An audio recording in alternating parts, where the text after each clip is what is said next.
First of all, let's talk about what they are. A new technology add-on payment is an additional payment above the MSDRG reimbursement. And the purpose of this is to offset the cost of these new technologies. And there are a few things that go into um, meeting criteria for an NTAP payment, and one of them is cost. These are things that are very expensive.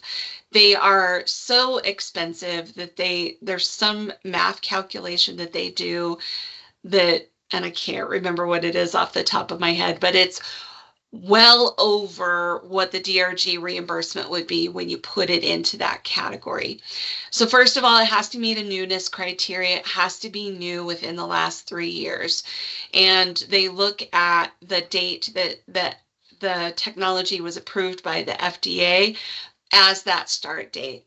So newness, cost, and then they have to prove that this technology presents a substantial clinical improvement over other technologies traditionally used. So, for example, kind of picking on one that I talked about earlier, where, or let's talk about a couple.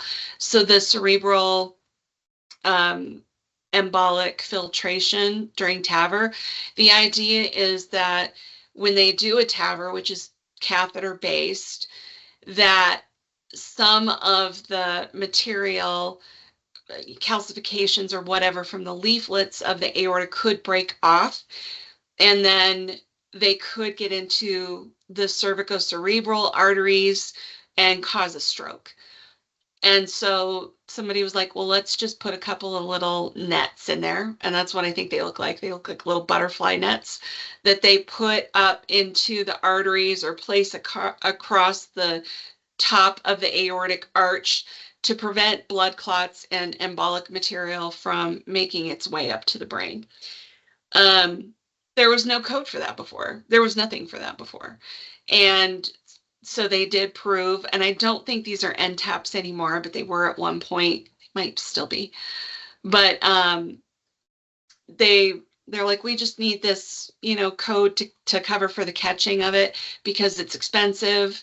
The device is expensive, and it does offer substantial clinical improvement because we're preventing strokes. We didn't have any way to do that before, and it's new. So the FDA could potentially also approve therapies that have breakthrough therapy designation. Those can be approved as NTAPs through alternative pathways. And what does that mean for you as a coder? It doesn't mean a whole lot. I mean, we still want to, as a coder, it doesn't mean a whole lot. What it means is it doesn't have full FDA approval. It's been approved for emergency use. We saw a lot of breakthrough drugs and things during COVID.